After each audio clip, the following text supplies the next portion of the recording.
উঠে এসেছে, বিশেষ করে মহলে, পাড়া মহল্লায়, বাজারে ঘাটে বিভিন্ন জায়গায় কিন্তু একটি কথা আলোচিত হচ্ছে যে আমি কোন পন্থী হব, সাতপন্থী হব না জুবায়ের পন্থী হব। আপনি কোন পন্থী হবেন, সাতপন্থী নাকি জুবায়ের পন্থী? আমি আপনাকে বলি ভাই, আপনি কোরআন সুন্নাহপন্থী হবেন নাকি সাতপন্থী জুবায়ের পন্থী হবেন? প্রশ্ন আপনার কাছে। আমাকে অনেকে প্রশ্ন করেছে যে হুজুর আপনি কোন পন্থী, সাতপন্থী নাকি জুবায়ের পন্থী? আমি বলছি কোরআন সুন্নাহপন্থী। কোরআন সুন্নাহপন্থী। আমার কোরআন, আমার হাদিস আমাকে যেটা বলবে আমি সেদিকে যাব। আল্লাহ সুবহানাহু ওয়া তাআলা এই ব্যাপারে সুন্দর একটি বর্ণনা দিয়েছেন। আমি যে বর্ণনা আপনাদের সামনে আলোকপাত করব। আমার দেশের তাবলীগ জামাত এটি একটি দিনের সৌন্দর্য। তারা পথভোলা মানুষদেরকে ডাকে নামাজের দিকে, নামাজে আসে, সুন্দর। একামতের দিনের এটি একটি অংশ আমি মনে করি, এটার বিরোধী নই, তবে এটির সংস্কারক আমি। যেহেতু সাদ এবং জুবায়ের দুইটা গ্রুপে পরিণত হয়ে গেছে, প্রত্যেকটা গ্রুপই নিজেদেরকে হক বলে দাবি করতেছে। জুবায়ের পন্থী বলছে আমরা হক, সাতপন্থী বলতেছে আমরা হক, দুই পন্থী হক। এখন আদলে আনতে হবে আদৌ এই তাবলীগ জামাতটি মূলত কোরআন সুন্নাহ মতে হচ্ছে কিনা, কোরআন সুন্নাহ মতে হচ্ছে কিনা, এটা প্রথমত প্রশ্ন। দ্বিতীয়ত কথা হলো যে এটা একামত দিনের অন্তর্ভুক্ত নাকি বহির্ভূত? তাবলীগ জামাতটা একামত দিনের অন্তর্ভুক্ত নাকি এর বাহিরে? এটি নিয়ে একটু চিন্তা করার ব্যাপক একটা বিষয়, অনেক বড় বিষয়। এখন দুই পন্থার ভিতরে লেগে গেছে দ্বন্দ্ব। দ্বন্দ্বের সমাধান তখনও হবে দুই দল, দুই দলের আমির, দুই দলের সমর্থক পন্থীরা একত্রিত হলে আলাপ আলোচনা, পরামর্শ, কথার মাধ্যম দিয়ে সমাধান। তবে আমাদের এখানে গুরুত্বপূর্ণ কিছু কথা, তাহলে আমি কোন পন্থী হব, সাতপন্থী নাকি জুবায়ের পন্থী? এই দুই পন্থী নিয়ে আমাদের ভিতর ব্যাপক একটা আলোচনা হচ্ছে, কোন পন্থী আমাকে হতে হবে। প্রিয় ভাইরা, আমার এখানে খুব গুরুত্বপূর্ণ কিছু কথা আছে। কোরআনুল কারীমের সূরা আন-নিসা আল্লাহ সুবহানাহু ওয়া তাআলা এই ব্যাপারে বলেছেন, ইয়া আইয়ুহাল্লাযীনা আমানু আতিউল্লাহ ওয়া আতিউর রাসূল ওয়া উলিল আমরি মিনকুম। ও ঈমানদারগণ, তোমরা আল্লাহর অনুগত্য করো, অর্থাৎ আল্লাহর বিধানাবলী তোমরা পালন করো যথারীতি, এবং রাসূলুল্লাহর আদর্শকে অনুসরণ করো। ওয়া উলিল আমরি মিনকুম, তোমাদের আমিরের অনুসরণ অনুকরণ করো।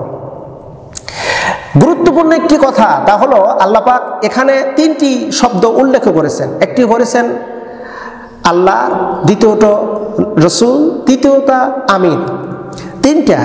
তিনটার অনুগত্যর কথা আল্লাহ পাক বলেছেন। তিনটার অনুগত্যর কথা বলেই আল্লাহ পাক ক্ষান্ত হননি, বলেছেন আতিউল্লাহ, অর্থাৎ আল্লাহর অনুগত্য করো, ওয়া আতিউর রাসূল, রাসূলের অনুগত্য করো, ওয়া উলিল আমরি মিনকুম, অর্থাৎ তোমাদের আমির।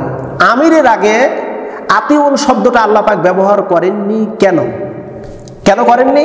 আতিউন শব্দটা যদি আল্লাহ পাক উলিল আমরি মিনকুমের ক্ষেত্রে যদি ব্যবহার করতেন, তাহলে আমির যে কাজই করুক, যেভাবেই করুক, যে কায়দায় করুক, যখন করুক, যে সময় করুক, তার অনুগত্য করা ফরজ হয়ে যেত। কিন্তু আল্লাহ পাক জানেন যে আমিরের ভুল ত্রুটি হবে, অর্থাৎ আমি তাকে অনুসরণ করব, আমার নেতাকে আমি অনুসরণ করব, ওই নেতার ভুল ত্রুটি থাকতে পারে। এই জন্য আল্লাহ পাক আতিউন শব্দ ব্যবহার করলেন না, না করে বলতেছেন আতিউল্লাহ ওয়া আতিউর রাসূল ওয়া উলিল আমরি মিনকুম। এবার দেখেন পরিষ্কার ভাষা, আপনি কোন দলভুক্ত হবেন, আপনি সাতপন্থী হবেন না জুবায়েরপন্থী হবেন? আল্লাহ কি সুন্দর ফয়সালা দিচ্ছে, দেখেন আমি কোরআন থেকে ফয়সালাটা দিয়ে দিচ্ছি।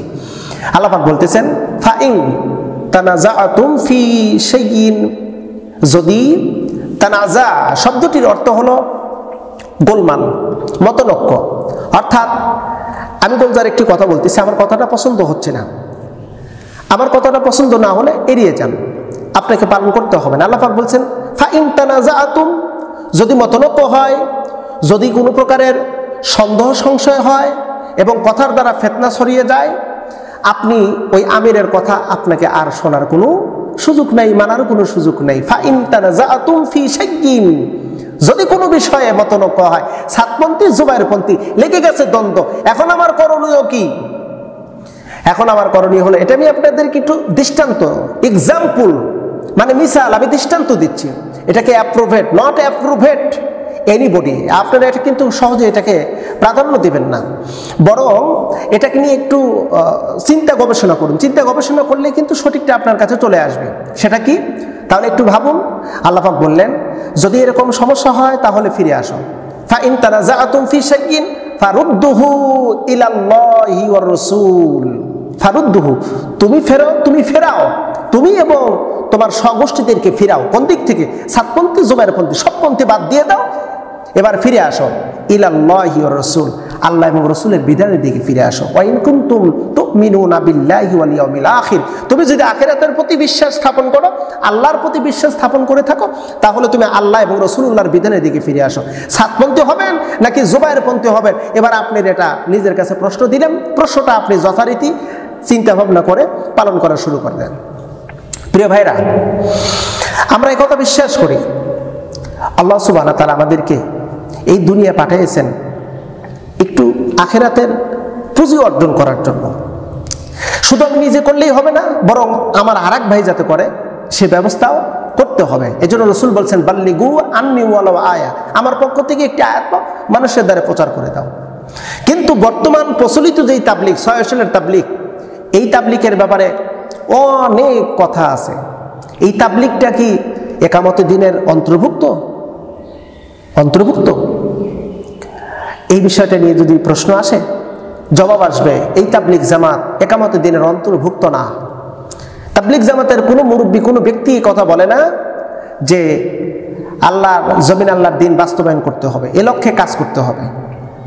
নামাজের দাওয়াত দিয়ে গোটা দুনিয়ার মানুষ যদি নামাজ পড়ে, গোটা বাংলাদেশের মানুষ যদি নামাজ পড়ে, দিন প্রতিষ্ঠিত হবে না। গোটা দুনিয়ার মানুষ সব রোজা রাখলো, সব হজ করলো, কিন্তু একামতে দিন প্রতিষ্ঠিত হবে না। একামতে দিন প্রতিষ্ঠিত করার অর্থ হলো এই সমাজ আগে ব্যক্তিগত। আল্লাহ পাক বলছেন, আন আকিমুদ্দিন ওয়ালা তাতাফাররাকু ফীহি, আল্লাহ পাক বলেন তোমরা দিন কায়েম করো, প্রতিষ্ঠিত করো, নিজের মধ্যে, পরিবারের মধ্যে, এরপরে সমাজের মধ্যে, রাষ্ট্রীয়ভাবে। এখন আপনি নিজের মধ্যে দিন কায়েম করলেন, পরিবারের মধ্যেও টুকটাক করলেন বা পুরোটাই করলেন, হ্যাঁ করলেন, কতটুকু? যতটুকু আপনার সীমাবদ্ধতার মধ্যে আছে, সীমার বাহিরে আপনি পারবেন না। যেমন আপনার পরিবারেরই একজন সদস্য অন্য এক পরিবারে গিয়ে চুরি করেছে, ধরা পড়েছে, একামতে দিনের হুকুম যেটা, সেটা হলো আস-সারিকু আস-সারিকা ফাখতাউ আইদিয়াহুমা। আল্লাহ পাক বলেন, চোর যদি পুরুষ হয় আর নারী হয়, হাত কেটে দাও। তাহলে আপনি, আপনার পরিবারের একজন সদস্য চুরি করেছে, আপনি একজন নামাজি পরহেজগার ব্যক্তি, আপনি একজন নেককার, একজন সমাজের ভিতরে একজন খুব সম্মানিত ব্যক্তি, আপনার কাছে এসে বলতেছে আপনি সলিহীন, আপনার সন্তান তাই চুরি করেছে, ধরা পড়েছে, এবার বিচারটা আপনি করুন। আনাকিমুদ্দিন, আল্লাহর কি কথা, দিন প্রতিষ্ঠিত। এবার চুরি আপনার ছেলে করেছে, আপনি কি হাত কাটতে পারবেন? হাত কাটতে পারবেন না। এর মানে হলো আপনি যেহেতু পারবেন না, সমাজ যেহেতু পারবে না, রাষ্ট্রীয় আইন যখন পারবে, এটা বাস্তবায়ন করার নামই হলো একামতে দিন। আপনারা বলুন, তাবলিগের মুরব্বীরা এই একামতে দিনের কথাগুলো কি বলে? আমি যদিও তাবলিগ জামাতের বিরোধী নই, আমি আগেই বলেছি তাবলিগ জামাতের কাজকর্মটি একটি দিনের সৌন্দর্য, দিনের অতি চমৎকার একটি সৌন্দর্য, এটাকে আমি রেসপেক্ট করি, সম্মান করি। কিন্তু এটাকেই যদি আপনি পরিপূর্ণ দিন মনে করেন, তাহলে শুনে রাখেন, আপনি গোমরা হয়ে যাবেন, আপনি পথভ্রষ্ট হয়ে যাবেন।